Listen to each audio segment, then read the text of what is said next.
hand over to Joe. Joe, maybe you can introduce LaunchLemonade and your sort of role and yeah, what you're going to discuss today.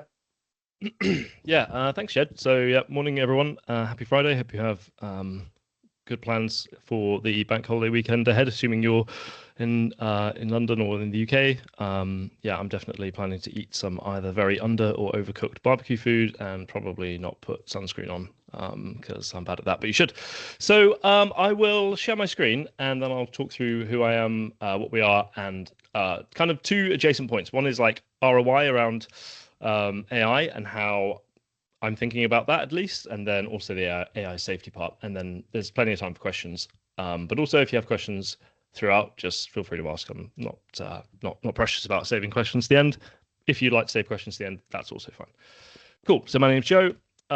Quick background about me. I won't bore you too much about myself, but yeah, I was spent the first part of my career as an aerospace engineer in the Air Force after university. Did that for about 10 years and then went to JP Morgan and worked on as a product manager. So I was doing a customer-facing role in product and tech that was to do with FX to start with, and I worked in their innovation and blockchain team. So here in London, but all over the world as well. It was great, super interesting. Yeah, got to do lots of fun things and very much enjoyed that. And then about a year ago now-ish, my co-founder Shen said, "Hey, I need a technical co-founder, and so are you interested in joining me with LaunchLemonade?" You've been one of the first users of LaunchLemonade, and yeah, I was very happy to join in and get started with that. So, preamble aside, LaunchLemonade is an AI platform where we allow users and teams to access and use multiple different types of LLMs under the hood. So they can pick between the Anthropic models, the Gemini models. Yeah, there's like 50 different models that you can pick from. So you can just pick your own model type that you want to use, design your own sort of either chatbot that you can share with clients or use amongst your team, but also work. We're rolling out like more agentic flows at the moment as well. So calendar management, personal chief of staff type agents, that type of stuff. But the key thing is, we're mostly aimed at like people who want to customize something to what their use case is. We do have some like template flows, and then the second part is we're sort of angling ourselves towards both of our own backgrounds. So both of our backgrounds are, my co-founder and I, are tech and finance. And so, yeah, we're sort of slightly gearing ourselves towards the requirements that would be there within without excluding people who aren't working in finance. But yes, yeah, so I guess where have we got? The platform is well over 1 million conversations with a number of, with all the people that we sort of serve, all of our clients and customers. Yeah, quite a few thousand users, and yeah, it's super interesting, super exciting. I don't get to sleep much, but it's fun. So, what are we going to talk about? I think there's like two areas that we're going to cover. Like, what is the ROI? Like, how do you define our ROI from AI usage? What is like a way of defining a ROI? I don't think it's an answered, fully solved question, but this is like the proposed, at least how I think about it at the moment. And then secondly, and then we can spend more time focusing on this, is what are the risks around data, around vendor risk, etc. Cool. And we'll cover the data aspects too. Okay. So this slide is really based on usage of AI and the number of tokens the number of tokens used per team member, and then the price per token. So typically, and if anyone's not familiar with what a token is, essentially it's like, if you can think of a token as like a snippet of a word, or maybe it's a word. Essentially, a token is about 3, 4, or 5 characters. But AIs and LLMs split up. If you type in a word like if you type in a sentence like spend rises regardless, one token could be spend and a space, the other one could be rise, and then the third token could be s with a space, and then whatever. It's just the way an AI splits up a sentence. So anyway, token spend, most of the vendors, all of the vendors, charge on a per token basis. And the token pricing over time has gone up dramatically from where we were. And even today, there is a wide acknowledgement that for most plans, the AI labs, the providers, the vendors, are subsidizing token spend. So what you actually cost them is much, much more than what you're paying. So so what does this chart say? So this chart's basically me saying there's like three scenarios. In the bear case for token price, the token prices go down. So if token prices go down, my thoughts are that probably usage marches on anyway, and possibly people just throw more and more effort and time at AI. The least likely case is that prices stay exactly where they are. That nearly never happens, or stays roughly where they are.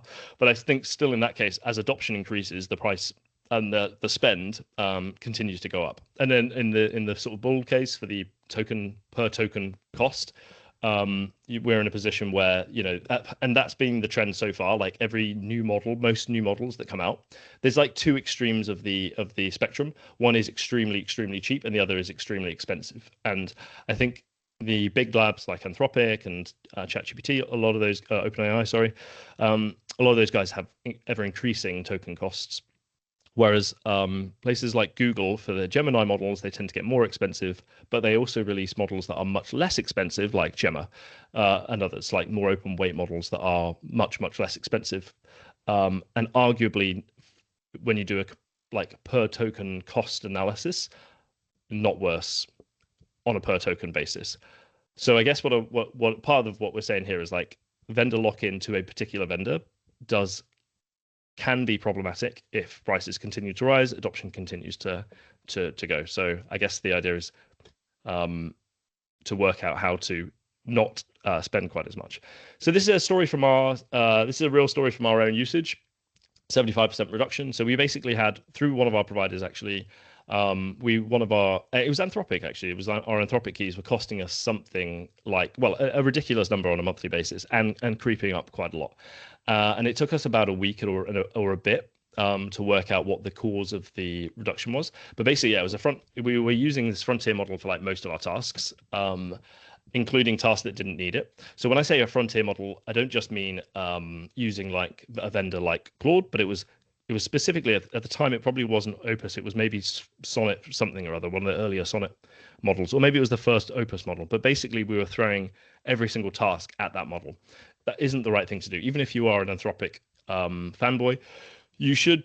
The idea is that you should really, if you have like quite a relatively simple task that doesn't need something particularly complex, you should throw that task at a cheaper model if you are using AI at all for that job. So using Haiku, for example. So the first problem that we had was that we were using a frontier model for everything.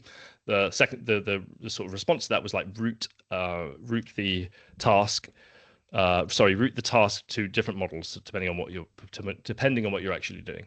Secondly, we had some but not very good instrumentation on what our AI costs were, like how much each person was actually costing, how their workflow worked, and it wasn't necessarily to monitor and tell people off, but it was a way at least to get visibility on what the problem was. If you're not measuring it, you can't do much about it.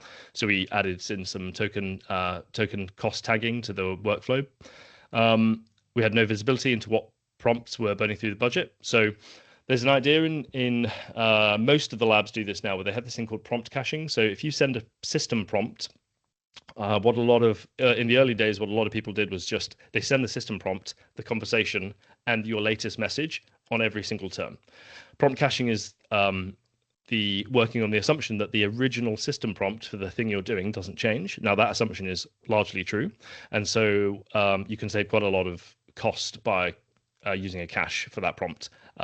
It's something like 60% reduction, between 60 and 80% reduction you can achieve just with that. That wasn't the only thing we did, but yes. Yes, and then caching, I suppose there's kind of a slightly, covered that one. So yes, so that was the first part from our side about how we were stung with a budget or stung with a bill, and thought to ourselves, like, holistically, how do we address this? Are there better ways of working? The answer was yes, there were. I guess from the other side of things is the AI risk hitting P&L. So at least from within the AI space themselves. So I think this was in November, there were 7 lawsuits opened against OpenAI in a single day, and that was around like psychiatric harm. Sorry, easy for me to say. The second one was there was government data exfil from, I think it was the Mexican government. Claude Code was being used by somebody, and they essentially were able to like exfiltrate a bunch of data from the Mexican government. And then in March this year, there was a time. I think I had a timeline of this in a previous version. I may not, because it was there we go. Okay, cool. So yeah, we'll cover this one. So this Claude Code source leak. So these are the people who are at the absolute frontier of AI, amongst the other labs. And I guess this is like an illustrative point to say, even if you are at the forefront, and maybe even especially if you're at the forefront, and you are the experts, it is still very easy to fall into traps. So this is a timeline of the security incident in March this year. It was around midnight UTC. So I can't remember if that's still GMT, but basically at midnight or just after midnight, this malicious Axios npm package. So it's like it's a dependency within your code base, was released. Somewhere between half past midnight and 4 a.m. Claude Code published a new version to NPM, which absorbed this vulnerability, and it included this source mapping, 60 megabytes of source mapping, tiny, really file size, but it represented about 500,000 lines of code, because you can sort of do some what would I call it? You can do some quite clever stuff to sort of like reverse engineer what the package was. 23 minutes later, somebody found it, which is wild. So literally almost as soon as it was released, the security research found it. And by 8 a.m. they'd pulled the packet. But what the security researcher did is they tweeted the discovery. A bunch of people downloaded the package, and they were able to, before Anthropic were even awake and could put out a cease and desist, other people had used Claude Code to rewrite the code base in a different language, which then classes it as its own new thing. So there was no copyright. I say no copyright laws, no like teardown rules could be applied to it. I'm not a copyright expert, but essentially what they did is they took the original. They used Claude Code to rewrite Claude Code in a different language. It was Rust was one of the most popular ones, and that was it. That like version of Claude Code was then open, free, and anyone could use it and iterate on it. So yeah, even the experts get this wrong. And then Claude Code weaponized. This was the Mexican government bodies being targeted. I think there's some repetition here, so I can move over to the OpenAI instance.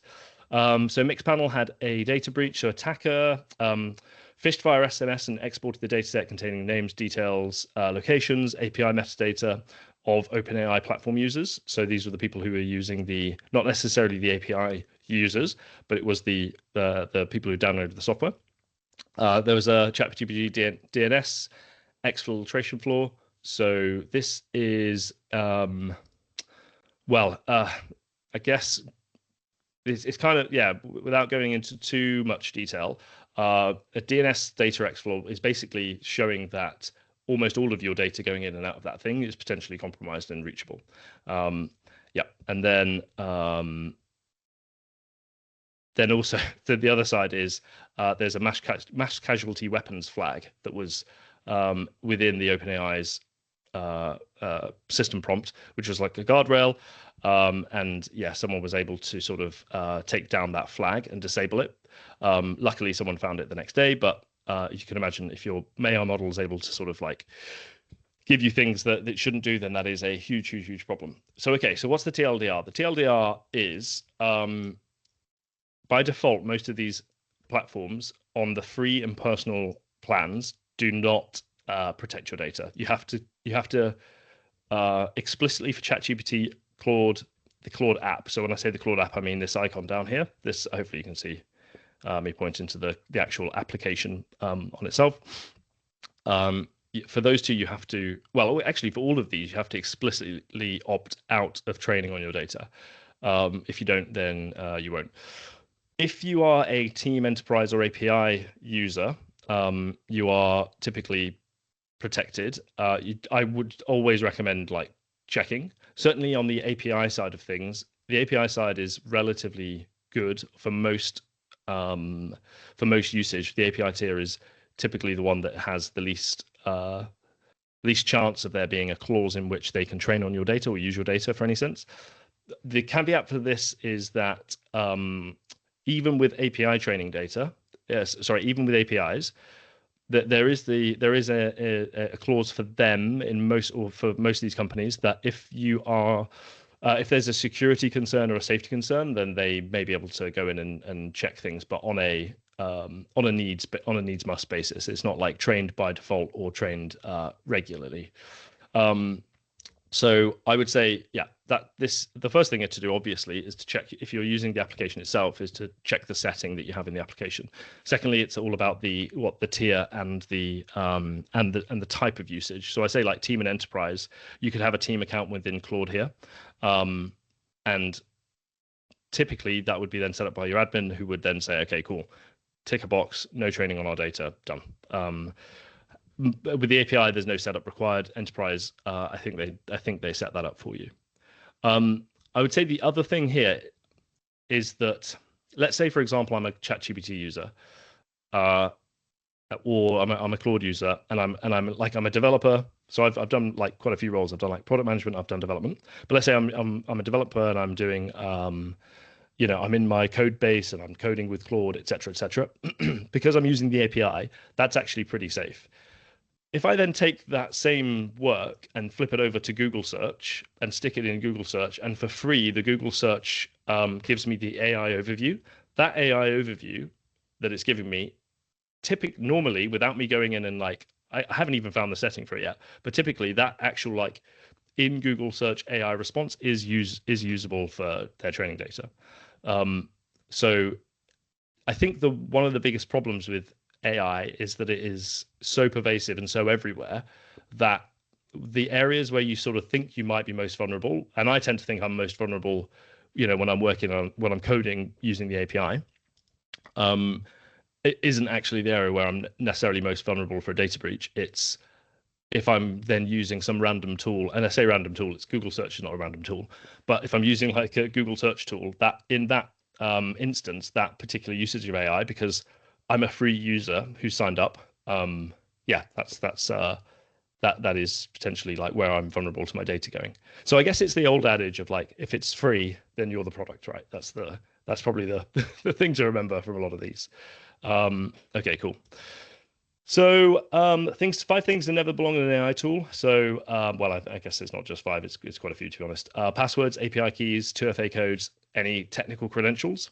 Credit card, banking details, unpublished legal or any legal, medical, financial records, trade secrets, product strategy and other parts, and client identifiable data with any contractual cover for that vendor, without contractual cover for that vendor. One of the things, and there are some of the labs out there who have, there's like murmuring online at the moment with some of the AI labs being accused of using their clients' conversations to improve their own product. Now we've always known that like Facebook and Instagram, they have user feedback. They can see user usage, and they're the best at gathering metrics on usage, and they synthesize that data and improve the application to make it either more addictive or whatever it might be. But with some of the labs, there are like similar practices going on. But as you can imagine, it's a conversational tool, right? So actually, the data they can get is a lot more powerful. So I tend to err on the side of caution quite heavily. Hey, Joe, this is quite an interesting slide because the slide before was sort of talking about how you can opt out of training and then you're sort of good to go. But here you're saying to keep some certain things out. Like, where do you think the line is for someone in finance, for example? Like, what type of data would you feed in, and what would you keep out?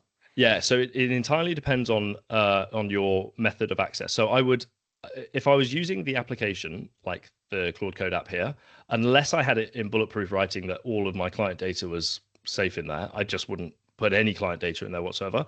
So that's the first point.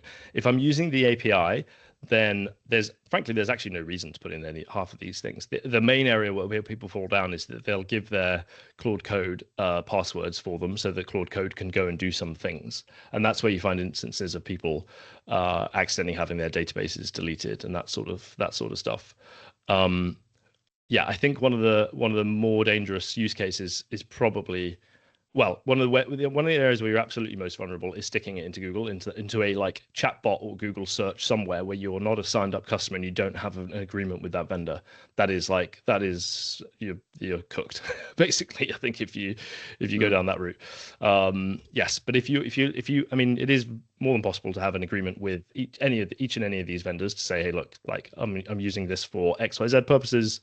And I should or should not be able to use it for that. There's another, so that's the if I'm going direct to a vendor, that's one route. The second route is, and a lot of like financial firms are doing this, and this is something we support, is to have your own dedicated instance of a thing. So if you're an enormous firm like my old firm, JP Morgan, and I'm pretty sure they had their own instance of ChatGPT that was like in our own infrastructure. Everything was within JP Morgan's infrastructure, so they completely own and look after that stack. The OpenAI team couldn't look in there if they wanted to. They're just using the company is just using that infrastructure. It's extremely expensive to run that, and I think this is why it's an interesting concept to like run different model types that are cheaper. It goes back to my previous point about the costs. So I wonder if I've got the app open actually. Yeah, I've got. This application here is what I run like locally. It's called LM Studio. I won't bother showing you it, but that's what the app icon looks like, and that's the thing. I have a not crazy powerful machine, but good enough. And actually, what I sometimes do if I'm doing something that I think I don't want anybody to say I'm working on an idea that I think, oh, this could be a proprietary idea, and I just want to keep this secret. So some of the stuff I work on is like cryptography based and other bits. I will run it on LM Studio. So LM Studio lets me run an LLM entirely locally on my machine. So literally, it could be offline completely, and I can run a few of those models. Some of the models that are good to run on your own machine, I could never run an Anthropic model on my machine. They're way too heavy. But there's Gemma 4. I think it's released by Google DeepMind. I think it's a DeepMind, or it's definitely Google adjacent. So Gemma 4 is really good. It's a very lightweight model you can run on your own machines. And then there are other options out there like Kimi K2 these are like open weight models. So I run that locally, and I run a model called Qwen, which is by Alibaba. And I find the irony is that some of the irony for me is that the typical sort of Silicon Valley sort of like US based firms are the ones I am leaning towards not trusting, but weirdly the open source models that sometimes come from China and other places, I'm actually weirdly more interested or leaning towards trusting because they're open source and I can just have it on my machine. So I find that to be a bit of an ironic state to be in, but it is what it is. Yeah. Actually, I bought a new laptop this year, like a 2026 MacBook Pro, with the view that I'd run a few models locally and cut out the middleman. Joe, I'm just mindful of time. Yes. We've got still 10 past, but I'm sure some people might have a few questions. Yes. So if you want to maybe run through, and then we'll get to some questions. Yeah, Steph has one now. So Steph, ask away. Oh, go ahead. Yeah. No, it's really interesting, Joe. Thanks so much. I got a couple of questions. Going on what you just were saying, Perplexity has launched a personal computer, which runs their model on the computer itself, on the Mac Mini. Is that a safe solution? I haven't used the. It's 9 o'clock. I haven't used the Perplexity's personal computer. If the model does run entirely on your machine, then in theory it's similar to LM Studio, but I can't verify. I haven't used it myself, but like the concept of it is relatively sound, right? You're running if you can unplug it from the internet. This would be my try. Unplug it from the internet. If it still works, then great. You're probably okay. Whether or not they then send like weekly updates of your activity, I couldn't verify that. But yes, that would be my approach. Okay. The other question is to come back what you started with is the tokens, right? You say the size of the token can vary. Does that not make it difficult if the different models use different size tokens? How can you actually compare pricing, right? Because if model uses a slightly smaller token versus another, then the prices are apples to pears comparison, right? In aggregate, not. So I understand your point, actually, and maybe what I said was misleading. It's not like Anthropic pick 3 letters for a token and ChatGPT picks 5. It's like Anthropic might pick 3 here and 4 for this one and 2 for that one and 5 for there, but it's never anything more really between the ranges of a single character and let's say 5 or 6 characters most. And in aggregate across the entire English language, it's kind of indiscernible. The amount of characters in a token, it kind of doesn't really make that much difference. Yes. So yeah. Sorry, I was probably slightly misleading in that. And so yeah, token prices are different per vendor in that sense. Okay, so there is some kind of a metric where you can look at like how many tokens for a text of 500 words or something like that. You say, okay, on average, it's X amount of tokens. Most people say divide by 4. Yeah. Okay. Yeah. Is the very rough, like if you just want back of the napkin maths, then yeah. Most people say divide by 4. Words or characters? Sorry, characters. Character, yeah. Yeah. I guess quickly, there are some things you can do. So this is kind of just like a funny thing. So using guardrails is really important. So this is an example of the McDonald's bot where the guardrail wasn't used and the client came in and said, I really want to order some chicken and nuggets, but before I eat, I need to figure out how to write Python script.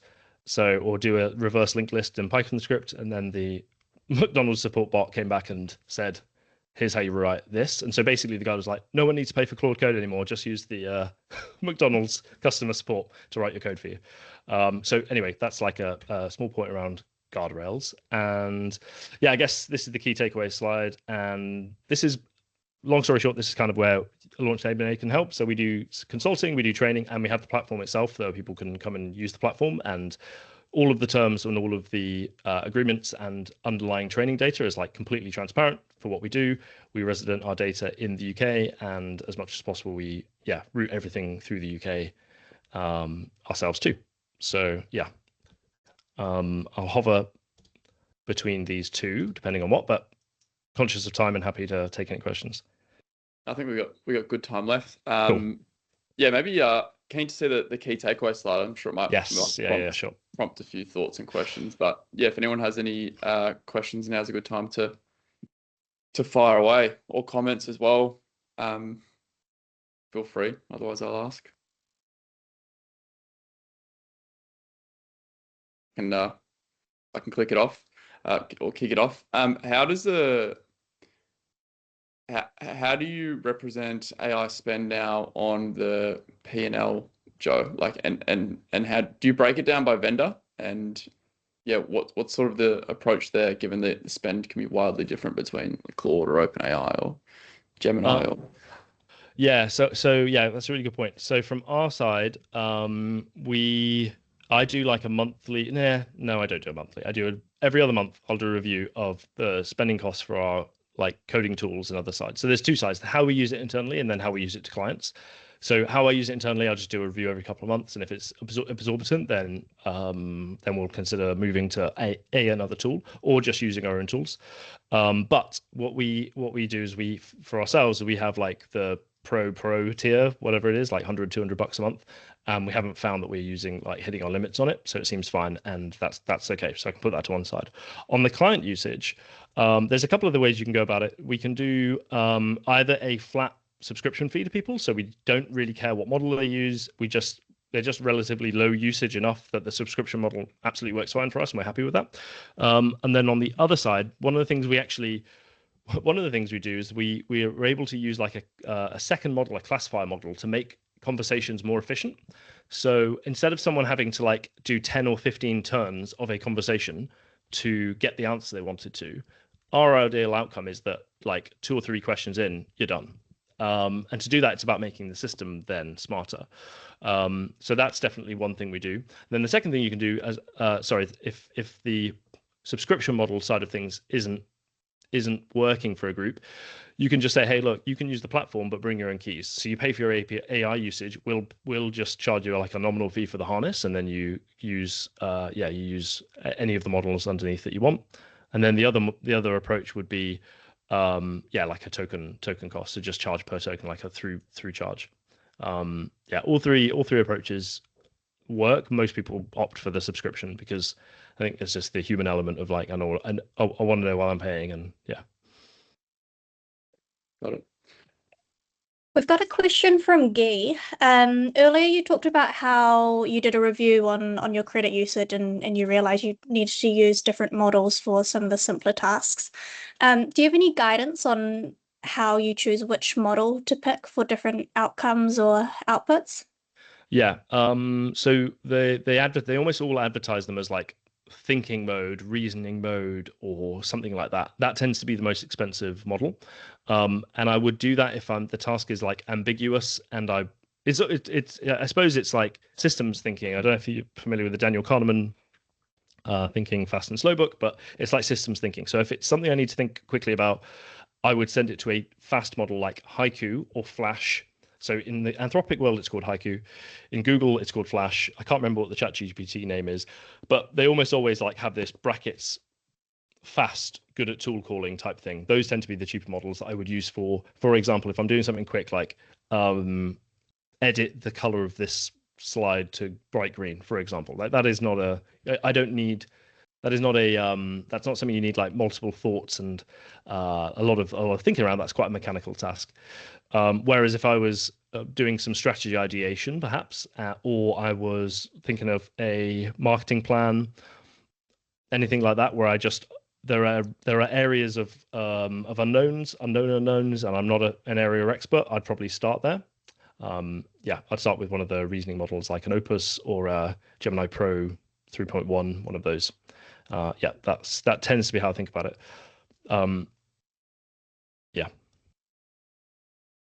But good question.